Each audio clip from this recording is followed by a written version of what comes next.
Welcome to RearView TV. This is where history stops whispering and starts telling the truth. Here, we don't look back for nostalgia. We look back because someone worked very hard to make sure you wouldn't. Every episode is a return.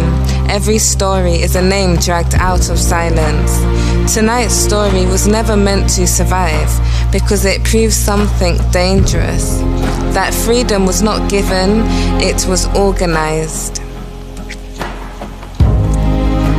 This was bigger than Nat Turner, bigger than the rebellions you were taught to remember, and that is exactly why you were never taught this one. In 1811, along Louisiana's German coast, hundreds of enslaved Africans rose together, not in panic, not in chaos, but in coordination. They moved with intention, with weapons, with leadership. And when the American South realized how close freedom had come, it chose silence as a weapon. Early 19th century Louisiana was not just brutal, it was engineered to destroy. Sugar plantations lined the Mississippi River, among the deadliest labor camps in the Americas. Recently absorbed through the Louisiana Purchase, the region was unstable, overextended, afraid. And enslaved Africans understood something their captors tried to ignore. The world was changing, empires were cracking, and Haiti had already done the impossible. Freedom was no longer a rumor, it was precedent.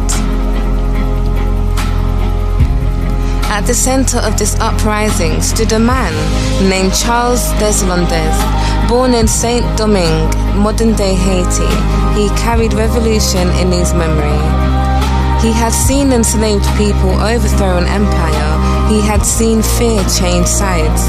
Deslondes was enslaved, he was monitored, he was underestimated, and he understood something crucial. Revolutions do not announce themselves, they organize quietly. One January night, the silence ended. Plantations were seized, weapons were taken, overseers were killed. Not randomly, not impulsively. Hundreds joined the march, men armed with muskets, machetes, farm tools. They moved downriver towards New Orleans. They did not scatter, they advanced. Drums sounded, flags rose. This was not a riot, it was an army remembering itself. Plantation owners ran. Militia scrambled. Fear spread faster than the rebellion itself, because what terrified slaveholders most was not the violence, it was the discipline.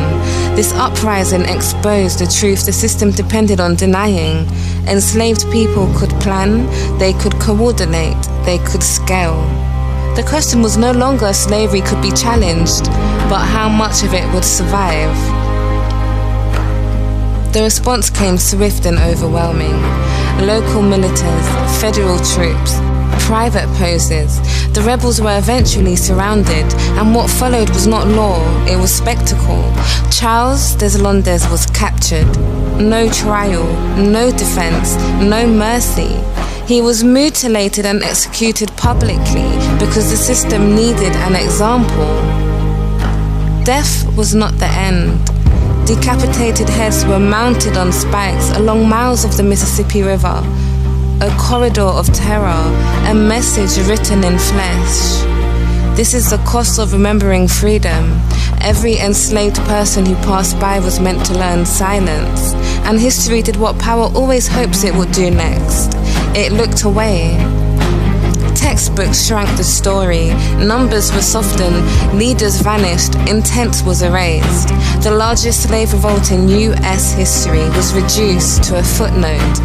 Because remembering it would mean admitting slavery was always contested, resistance was always organized, not rare, freedom was pursued collectively, silence wasn't neglect, it was strategy. The German Coast Uprising refuses comfort. It reminds us that enslaved people did not wait, they did not comply, they did not forget themselves. They planned, they marched, they dared to imagine victory. And when the system crushed them, it buried the evidence. RearView TV exists to exhume it.